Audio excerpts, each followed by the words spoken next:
nice to have at least one friend. I'm sorry, Twiki. Two friends. Beady Bitty Bitty, Buck Rogers in the 25th Century wasn't just a sci-fi show, it was disco in space. A theatrical gamble that started as a TV pilot and a production where the costume budget barely covered the lead actress's metallic jumpsuits. The robots talked back, the scripts got rewritten mid-shoot, and one episode, it nearly got the show canceled before it even aired. These are 20 weird facts about Buck Rogers in the 25th century. And the bonus. Let's just say the network tried to replace the most iconic character with a kid in a hawk. Strap in, this rocket's about to launch. Number 1. Buck Rogers wasn't supposed to be a movie. It was greenlit as a 2-hour TV pilot for NBC, nothing more. Glenn Larson, the producer behind Battlestar Galactica, pitched it as a cheap way to capitalize on the Star Wars craze. Simple premise, 20th century astronaut gets frozen in space, wakes up 500 years later. Fish out of water, comedy meets space adventure. The network loved it. They ordered the pilot, but then Universal executives saw something else. Box office potential. So halfway through production, they made a sudden call. Theatrical release first, TV later. The cast found out from trade papers. Gil Gerard, the lead, showed up to set one morning and someone handed him Variety. There it was in black and white. His TV show was now a major motion picture, except nothing changed. Same budget, same schedule, same 18-day shooting timeline meant for television. They didn't add money. They didn't extend filming. They just slapped a release date on it and hoped audiences wouldn't notice. And somehow, against all logic, it worked. The film made $21 million domestically. Not Star Wars money, but enough to prove the gamble paid off. Buck Rogers became a movie star before he ever hit the small screen. Number 2. Gil Gerard wasn't the first choice to play Buck Rogers, not even close. The studio wanted a name, someone with box office draw, action credibility, and that classic all-American hero look. Their top pick was Lee Majors, fresh off The $6 Million Man. Majors read the script, liked the concept, and then asked one question: what's the pay? When the studio told him it was a TV budget masquerading as a film, he walked. Next up, they went after Robert Conrad, the tough guy from the Wild Wild West. Conrad loved the idea of playing a time-displaced astronaut, but when he found out they wanted him locked into a multi-year TV contract if the film succeeded, he passed. So they turned to Gerard, a relatively unknown actor with a few guest spots and a charming grin. He wasn't their first choice. He wasn't even their fifth. But he said yes. And when cameras rolled, something clicked. Gerard played Buck with a wink, a swagger, and just enough self-awareness to make the character work. He knew the material was ridiculous. He leaned into it. And that choice, that willingness to have fun with the absurdity, it saved the entire production. Because in a film about a guy waking up in a future ruled by disco fashion and talking robots, sincerity would have killed it. Number 3. Erin Gray's costume became a production nightmare. As Colonel Wilma Deering, she was supposed to look sleek, futuristic, and professional. The costume designer handed her a skin-tight white jumpsuit with a plunging neckline, metallic accents, and platform boots. It looked incredible on camera, but it was a disaster in practice. The fabric didn't breathe. Under studio lights, Gray was drenched in sweat within minutes. The zipper broke constantly, and because the suit was so tight, there was nowhere to hide a microphone pack. Sound engineers had to rig her with external mics, tape them to furniture, hide them in props, anything to capture dialogue without ruining the silhouette. But the real problem came during action scenes. Gray couldn't run, couldn't kick, couldn't even sit down without the seams splitting. Wardrobe spent half the shoot doing emergency repairs between takes. At one point, the suit ripped completely during a fight sequence. Gray had to hold it together with one hand while finishing the scene with the other. When she asked for a backup costume, something more practical, the producers said no. The look was too iconic. They couldn't change it. So Gray spent the entire production uncomfortable, overheated, and holding her costume together with sheer willpower. Years later, she admitted the white suit became a symbol of the show, but wearing it, that was torture. Number 4. Twiki wasn't controlled by one person. The robot sidekick with the high-pitched voice and signature catchphrase became the breakout star of Buck Rogers. Kids loved him. toy companies fought over the rights. But behind the scenes, Twiki was a collaborative disaster. Felix Silla, a 3'11" actor and stuntman, operated the costume. Mel Blanc, the legendary voice of Bugs Bunny and countless Looney Tunes characters, provided the voice in post-production. And the two never met during filming. Silla would waddle through scenes in the 40-pound costume, improvising movements, reacting to dialogue he could barely hear through the metal head. He'd finish a take, go back to his trailer, and cool down. Meanwhile, Blanc would watch the footage weeks later in a sound booth and try to match the energy. Sometimes it worked. Other times, the sync was completely off. Directors had to cut around awkward pauses or overdub lines that didn't match Silla's gestures. And when Blanc got sick halfway through the first season, they brought in Bob Illier to fill in. The voice changed mid-season. Fans noticed. Letters poured in. Blanc came back, but the damage was done. Twiki, the most beloved character on the show, was held together by duct tape, two performers who never spoke, and editors working overtime to make it all seem seamless. Number 5. The disco aesthetic wasn't a creative choice, it was a mandate. When Universal greenlit Buck Rogers, they looked at what was selling. Star Wars had sci-fi, Saturday Night Fever had disco. So the studio decided Buck Rogers needed both. They hired costume designers, fresh off music video sets. They licensed funk and electronic tracks for the score. They told the production team, make it feel like a nightclub in space. The result was pure 1979 chaos. Princess Ardala's throne room looked like Studio 54 with lasers. The space casino had mirror balls and velvet couches. Even Buck's leather jacket had a shimmer to it, like he'd just walked off a dance floor. Glenn Larson hated it. He wanted Buck Rogers to feel epic, not trendy. But the studio wouldn't budge. They even insisted on a scene where Buck attends a futuristic disco. It's in the pilot, it's awkward, it's dated, and audiences ate it up. Because in 1979, disco wasn't cringe, it was cool. The show became a time capsule, not just of the future it imagined, but of the exact moment it was made. And decades later, that cheesy aesthetic became part of its charm. What seemed like a corporate cash grab turned into the show's signature style. Number 6. The special effects were recycled, literally. When Battlestar Galactica premiered in 1978, it had a massive effects budget. Explosions, dogfights, planetary landscapes, all created with expensive models and complex compositing. But when the show got canceled after one season, Universal had a warehouse full of unused footage and leftover models. So, when Buck Rogers went into production, the studio made a call: use what we already have. Suddenly, the same Cylon Raiders from Battlestar showed up as enemy fighters in Buck Rogers. The same explosion shots got reused in different episodes. Even some of the planet backdrops were lifted straight from the previous show. Effects supervisor David Garber didn't have a choice. The budget was tight, the schedule was tighter. If Universal had footage that could work, he used it. Most viewers didn't notice. But sci-fi fans, the ones who'd memorized every frame of Battlestar Galactica, they spotted it immediately. Letters came in. How could Buck Rogers reuse the same ships? Why did that asteroid look familiar? The production tried to deny it at first. Then they just stopped responding, because the truth was obvious. Buck Rogers wasn't just inspired by Battlestar Galactica. It was built from its leftovers, and in a weird way that made sense. Both shows existed in the same sci-fi universe of budget constraints and studio desperation. Number 7. The theatrical cut had more violence, more sexuality, and a completely different tone than the TV version.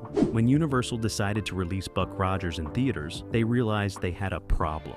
The TV pilot was rated for family audiences, but movie theaters in 1979 wanted something edgier, so they went back and shot additional scenes. More action, more innuendo, a longer fight sequence with actual blood. Princess Ardala's costumes got skimpier, the dialogue got sharper, and when the film hit theaters in March 1979, it carried a PG rating that pushed boundaries. Parents took their kids expecting wholesome space adventure.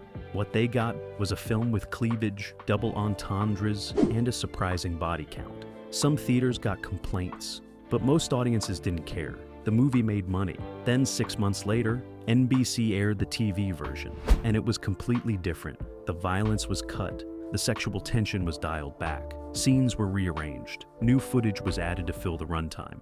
It was the same story, but sanitized, softened, made safe for Thursday night family viewing. And for years, fans argued about which version was better. The theatrical cut had edge. The TV version had heart. But they were two completely different experiences, both called Buck Rogers, both claiming to be the definitive version.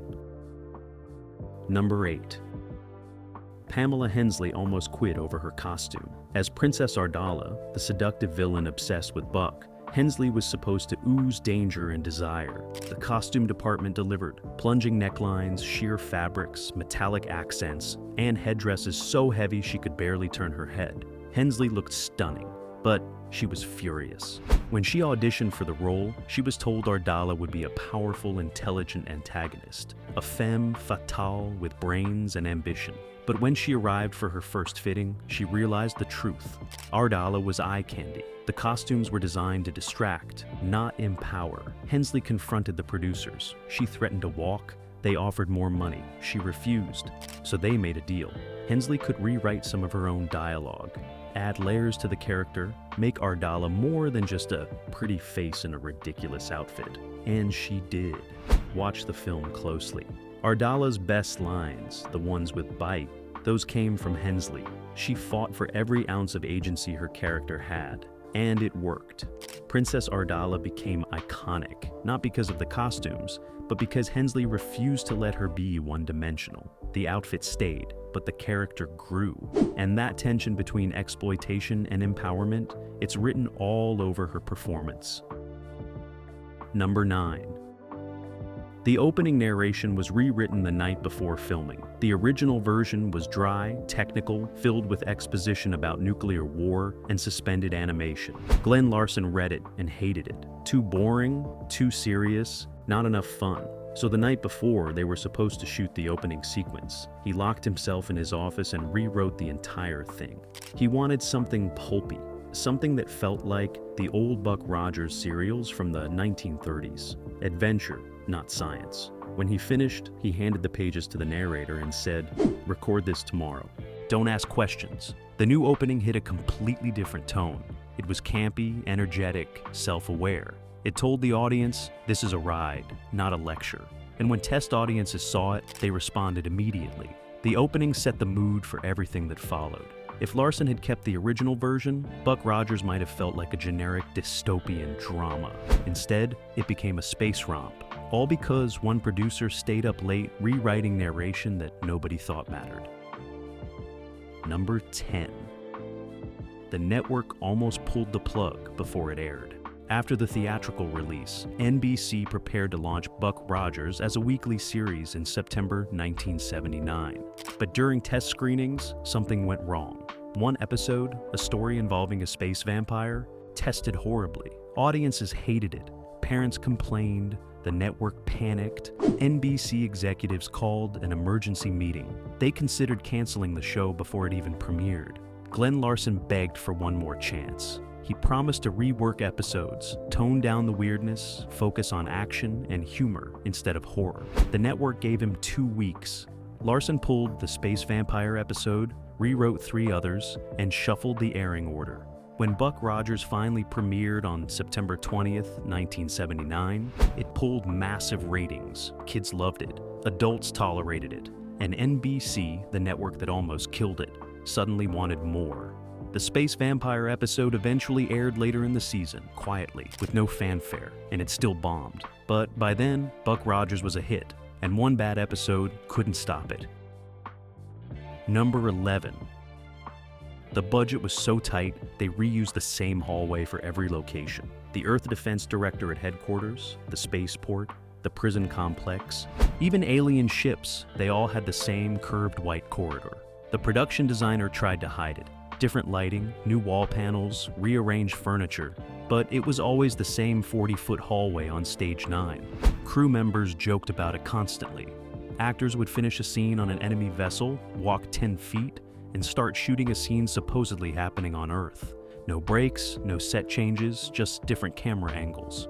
Gil Gerard later admitted he got lost during filming because every location looked identical. He'd wander onto set not knowing if he was supposed to be infiltrating a villain's lair or reporting to his commanding officer. Directors stopped trying to explain. They'd just point and say, "Stand there, say the line, we'll figure out where you are in editing." And somehow, on screen, it worked. The lighting did just enough. The editing sold the illusion. But behind the scenes, Buck Rogers had exactly one hallway, and that hallway had to be Earth, outer space, and everywhere in between. All because Universal refused to build more sets. Number 12. Hawk, the Birdman character introduced in Season 2, was supposed to save the show. Instead, he nearly destroyed it. NBC wanted to attract younger viewers, so they brought in Tom Christopher to play Hawk, a noble alien warrior with wings and a tragic backstory. The costume took 4 hours to apply. Feathers, makeup, prosthetics, contact lenses. Christopher couldn't eat, couldn't sit, couldn't use the bathroom without assistance. And the wings, they were real feathers attached to a mechanical rig. Heavy, fragile, expensive. During the first week of filming, one wing caught fire under the studio lights. Christopher didn't notice until he smelled burning. Crew members rushed in with extinguishers. The wing was destroyed. Production shut down for 3 days while they built a replacement. Then, during an action sequence, the wing rig malfunctioned and slammed into a camera operator. Minor injuries, major lawsuit. Insurance costs skyrocketed. And through it all, Christopher delivered his lines with Shakespearean gravitas, completely serious, while everyone around him scrambled to keep his costume from falling apart. Fans hated Hawk, critics mocked him, and NBC, desperate to fix their mistake, started cutting his scenes. By mid-season, Hawk appeared less and less until he quietly vanished. No explanation, no farewell episode. The character meant to save Buck Rogers became the symbol of its creative collapse. Number 13. The show's opening theme was composed in one afternoon. Composer Stu Phillips had scored Battlestar Galactica with a sweeping orchestral theme. For Buck Rogers, the studio wanted something completely different. Funkier, more upbeat, more 1979.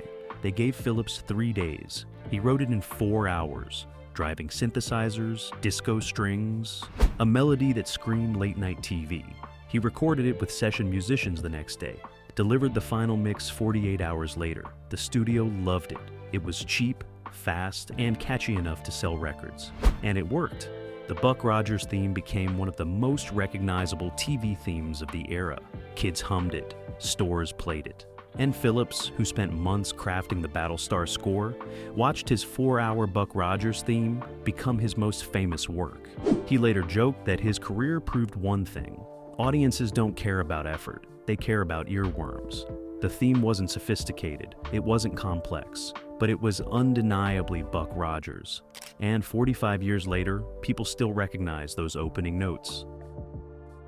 Number 14.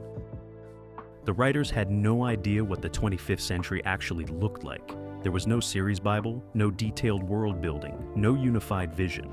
Every week, a different writer would submit a script with a completely different version of the future.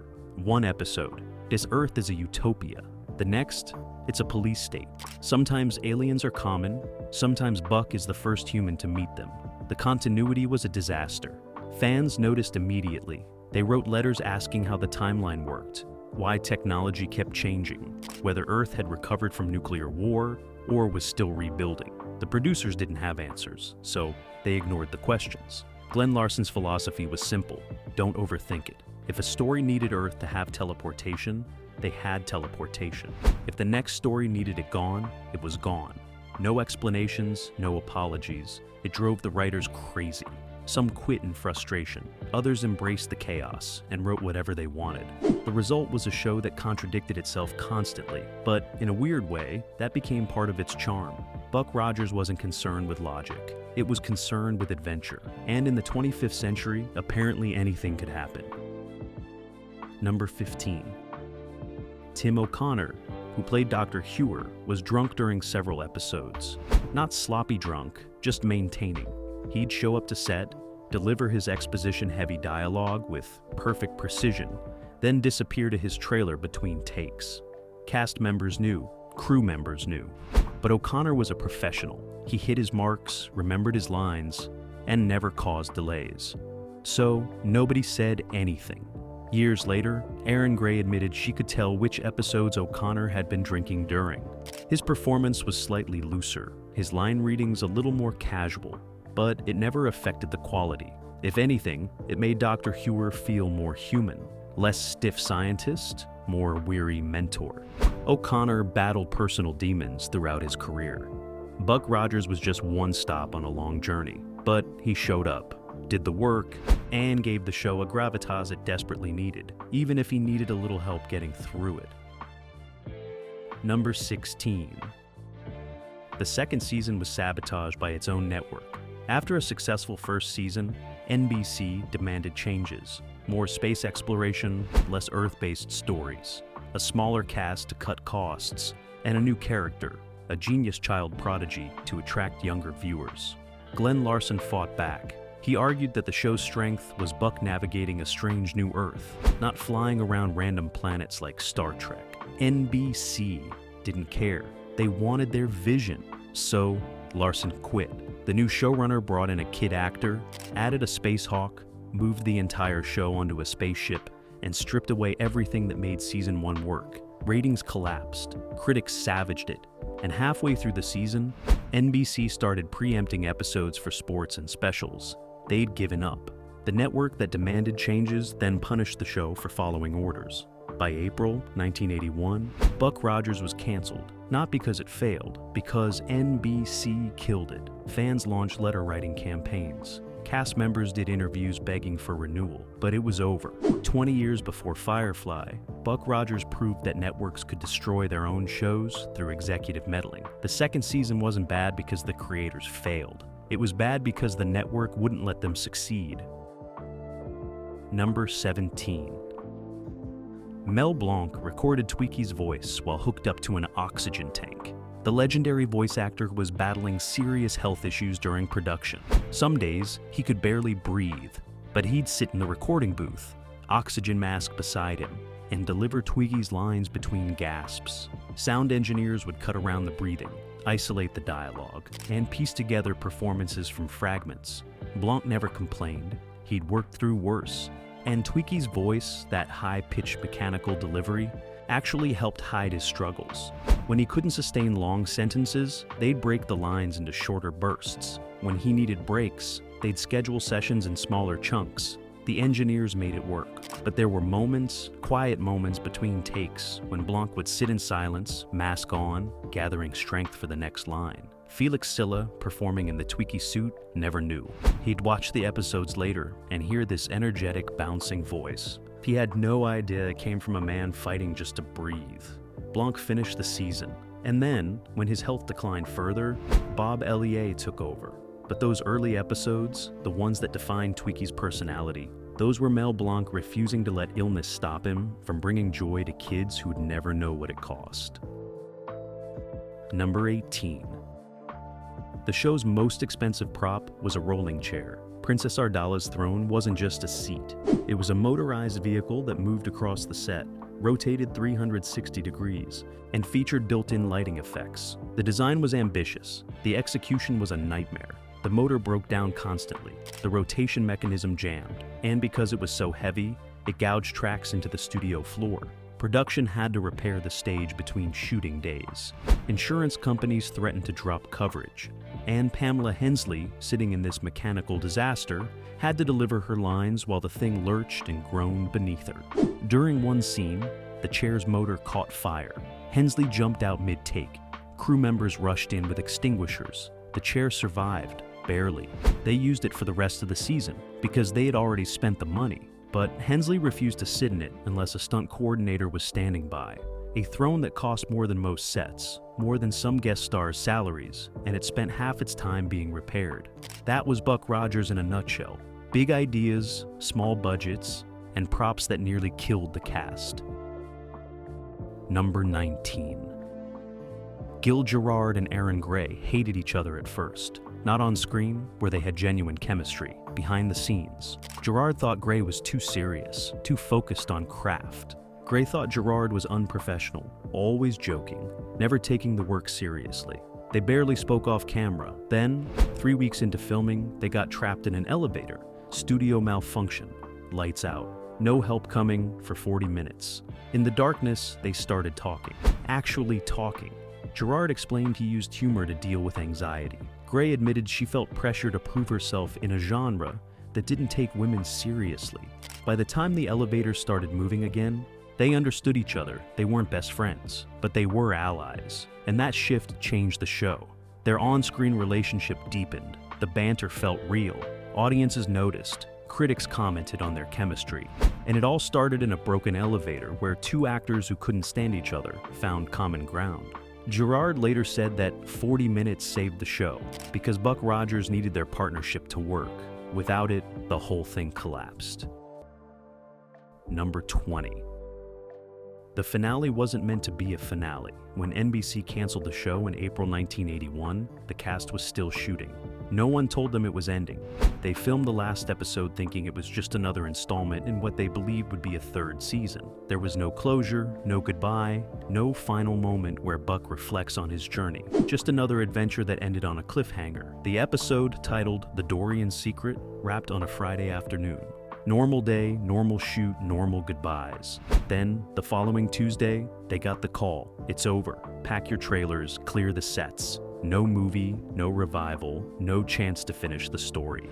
Gil Gerard was furious. He'd spent 2 years building this character, navigating network interference, fighting for the show's survival. Erin Gray cried in her dressing room. The crew held a quiet gathering on the empty set, sharing drinks and memories. They'd poured everything into this strange, campy show about a man out of time. And it ended without warning, without ceremony, without dignity. Fans wrote letters for years, thousands of them, asking what happened to Buck, to Wilma, to Twiki. What became of Earth? Did Buck ever find his way home? No one had answers. The writers didn't know. The producers had moved on, because there was no ending, just a sudden stop. And maybe that's fitting. Buck Rogers was always a show living on borrowed time, defying cancellation through sheer momentum and audience loyalty. In the end, it didn't fade away gracefully. It just stopped, frozen in time like its hero, waiting for a future that never came, a show about tomorrow that couldn't escape yesterday. Bonus fact. Years after cancellation, Universal considered a reboot with a completely different Buck. This was the early 1990s. Darker sci-fi was trending. Terminator 2, Alien 3, gritty futures sold tickets. So, Universal hired writers to reimagine Buck Rogers for a new generation. They pitched a gritty, dark version set in a post-apocalyptic wasteland. Earth wasn't recovering, it was dying. Resources were scarce. Governments had collapsed. And Buck, he wasn't a charming fish out of water. He was a hardened survivor fighting to stay alive. No disco, no comedy, no Twiki. Just survival horror in space with a recognizable name attached. The pitch made it to pre-production. Concept art was drawn. Budgets were discussed. Then Gil Gerard heard about it. Someone leaked the details, and Gerard got a copy of the treatment. He read it once, put it down, and called the studio personally. Not his agent, not his lawyer. He picked up the phone and dialed Universal himself. He told them if they made that version, they'd lose everything that made the original special. The heart, the humor, the hope. He wasn't angry. He was honest. And the executives listened. They sat with his words, looked at the budget projections, realized Gerard was right. Then they shelved the project entirely. No announcement, no press release. It just disappeared. Because Buck Rogers wasn't great because it was realistic or dark or edgy. It was great because it was fun. Silly, optimistic, impossibly hopeful fun. A disco-loving astronaut waking up to save a future that looked like a mirror ball. That's not a show you reboot. That's a show you remember. And sometimes, the best way to honor something is to let it stay exactly where it belongs. In the 25th century, where it's always 1979, and the future still believes in heroes.